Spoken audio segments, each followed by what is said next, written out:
Washington has done it again. The government shuts down, millions are left in limbo, and Donald Trump calls it leverage. But this time, the stakes are higher, the economy is slowing, markets are twitching, and 800,000 federal workers are stuck wondering if they'll get paid, or if they've just become pawns in a game they never signed up for. This isn't just political dysfunction, it's deliberate chaos, a weaponized shutdown repackaged as strategy. And while the media floods your screen with noise, panelists arguing over who's to blame, no one's asking the real questions. Who benefits when the government halts? Why are essential services quietly chosen while others collapse? And what happens when America treats its own economy like a bargaining chip? Let's be clear, this isn't just about missed paychecks or closed parks. When government data stops flowing, when the Federal Reserve can't track inflation, and when public trust is drained dry, the damage is real, measurable, and lasting. Donald Trump didn't invent the shutdown, but he's the first to sell it as a victory. Today, we'll dismantle this illusion piece by piece. From Wall Street tremors to global investor flight, from accepted sectors to silent economic sabotage, here's what really happens when America hits pause and calls it power. Government shutdowns aren't just bureaucratic accidents. Under the Anti-Deficiency Act, when Congress fails to authorize funding, the U.S. government enters a state of partial paralysis. Only activities deemed accepted, national security, border enforcement, emergency response, are allowed to function. Everything else, frozen, suspended, mute. And that's exactly where the strategy begins. For Donald Trump, this legal constraint becomes a tool, a stage, a pressure point. By allowing the machinery of government to halt, he manufactures urgency. With every frozen paycheck, every delayed service, Trump reshapes the crisis into a weapon, forcing Congress into a corner, demanding spending cuts or policy concessions in exchange for restarting the country. The irony? He doesn't actually have broad discretionary power to pick and choose what stays open. But politically, perception overrides legality. This tactic turns everyday Americans into bargaining chips. Airport workers, USDA inspectors, IRS processors. They're caught in a calculated freeze, while the cameras focus on Trump's hard-nosed rhetoric. And for investors, this isn't just theater, it's signal. During shutdowns, sectors labeled accepted, like defense, border security, and energy, tend to operate uninterrupted. That makes them momentarily more resilient, more attractive in the face of fiscal uncertainty, not because they're thriving, but because they're surviving. This is Trump's version of negotiation, not backroom deals, not fiscal reform, but silence, suspension, and threat, dressed as leadership. What began as a funding gap has become a lever of control, not to fix the system, but to hold it hostage. Trump doesn't just use the shutdown as leverage, he uses it as proof. A stage to argue that the government is bloated, unnecessary, and expendable. His message is calculated. If federal agencies can be frozen and no one notices, maybe they weren't essential to begin with. He frames the paralysis as a kind of liberation. Parks closed, passport renewals delayed, FDA inspections halted. If the average American isn't rioting in the streets, then perhaps, in his view, the state is doing too much. But here's what that narrative ignores. Shutdowns don't eliminate government. They pause it, temporarily, and not without cost. Any mass layoffs, what Washington calls reductions in force, or RIFs, face rigorous legal scrutiny and bureaucratic resistance. Employees are not fired. Their pay is delayed. Their tasks accumulate. It's not downsizing, it's deferral with consequences. And yet, millions confuse the optics of a shutdown with the permanence of a budget cut. They see frozen offices and assume the fat is finally being trimmed, but they're not seeing the ripple effects. Backlogged permits, suspended food safety checks, stalled housing approvals. Behind the illusion of efficiency, there's a very real decay. A system starved of oxygen not because it was wasteful, but because it became politically useful to suffocate it. Trump paints this as a test. Can America function with a leaner state? But this isn't a diet. It's asphyxiation. And the proof isn't in the silence. It's in the suffering no one is tracking. Because when systems pause, the most vulnerable are the first to fall through the cracks. What Trump calls lean, others live as absence, and the absence is growing. For all of Trump's talk about fiscal discipline, markets don't cheer shutdowns. They brace for them. It's a paradox that Washington rarely acknowledges.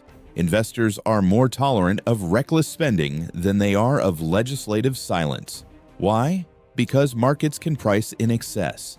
They can hedge against deficits. What they can't handle is ambiguity. And that's exactly what a shutdown creates. When the government stops functioning, so does the flow of critical economic data, labor statistics, inflation indexes, retail sales, all delayed or suspended. The Federal Reserve, stripped of visibility, finds itself flying blind. Decisions about interest rates and monetary tightening become gambles made without instruments, without altitude, and without clear weather. Volatility spikes. The VIX, Wall Street's fear gauge, begins to climb. Investors abandon U.S. equities and treasuries in favor of safe havens. Gold, Swiss francs, sometimes even crypto. Liquidity drains from the very economy the shutdown claims to protect. And this isn't theoretical. The 2018 to 2019 shutdown, the longest in U.S. history, lasted 35 days. It cost the economy over $11 billion. GDP growth slowed by 0.4%. Productivity dropped. Federal contractors lost millions in unpaid work. And all of it, every inch of loss, came not from overspending, but from political theater. Here's the deeper truth. The market doesn't punish Washington for spending too much. It punishes Washington for breaking its own rhythm. In Trump's world, disruption equals strength, but for investors, it's a signal of dysfunction, and they respond accordingly. The shutdown may begin in Congress, but it echoes in portfolios, in pensions, in payrolls. Every suspended service becomes a shadow over the economy. Every delayed report becomes a crack in the foundation of confidence. Fiscal restraint has a cost, but fiscal silence, it's a threat. And markets know the difference. In the short term, Trump walks away with exactly what he wants: media coverage, confrontation, and control of the narrative. He casts himself as the no-nonsense negotiator, the lone disruptor unafraid to shut it all down if Congress refuses to bend. To his base, it's another chapter in the art of the deal, a man willing to bring the house down just to get a better bargain. But at what cost? America's credibility. While Trump plays chess with domestic politics, global credit agencies have already begun marking the consequences. In 2023, and again in 2024, both Fitch and Moody's downgraded U.S. creditworthiness, not because of runaway spending, but because of political dysfunction. That's the key distinction. It's not the numbers that scare global investors. It's the behavior. Shutdowns reveal something deeper than policy disputes. They reveal instability at the core of government. And in a world where capital moves at the speed of a keystroke, uncertainty is a red flag. As confidence erodes, we witness a familiar dance in the markets. First, the dollar weakens. Capital flees into havens. Gold, the Swiss franc, sometimes the Japanese yen. It's not that those currencies are fundamentally stronger. It's that they're quieter, more predictable, less chaotic.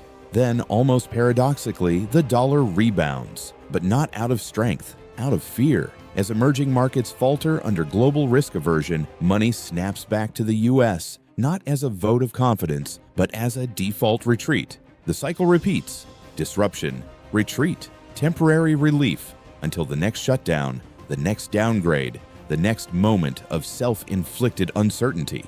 Trump may score tactical points, but America bleeds strategic capital, trust, predictability, and the intangible value of stability. This isn't strength. It's volatility dressed as courage, and the world is watching.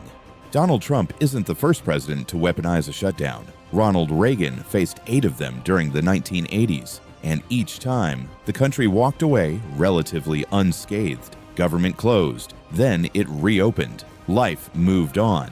But that was a different era, an economy expanding at 4 to 5% annually, inflation under control, jobs plentiful, confidence high.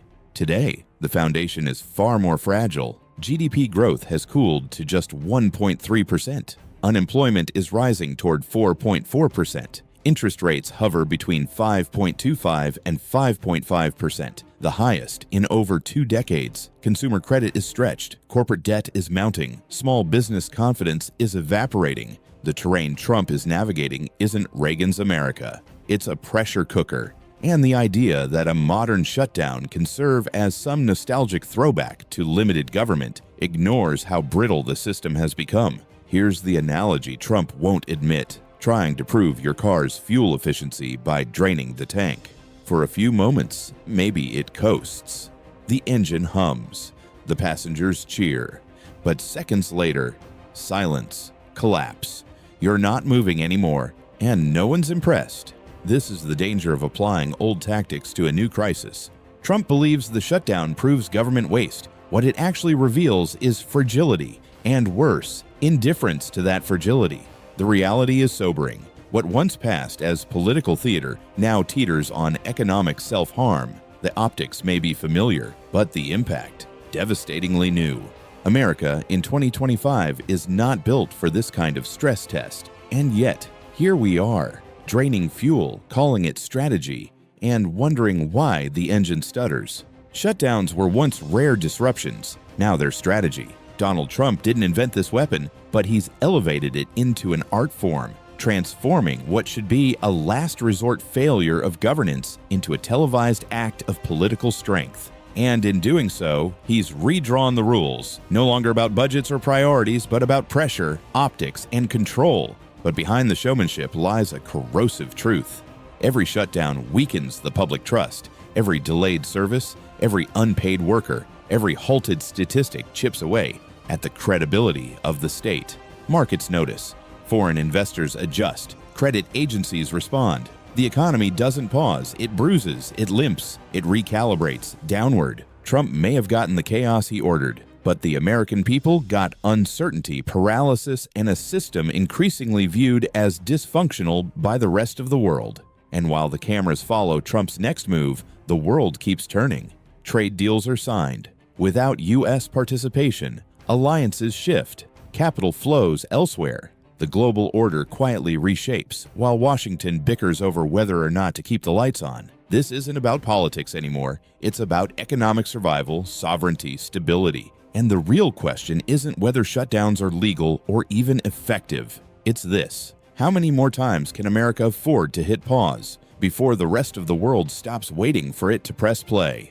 The show might continue, but the stage is cracking, and the audience, at home and abroad, is losing patience. If this video showed you what the mainstream media won't, hit subscribe now. Here, we expose the power plays behind the headlines, reveal the silent deals that cost billions, and break down how political decisions quietly impact your job, your wallet, and your country's future. This isn't about left or right. It's about understanding what's really going on. Subscribe and turn on notifications, because while they put on the show, you deserve to know what's at stake.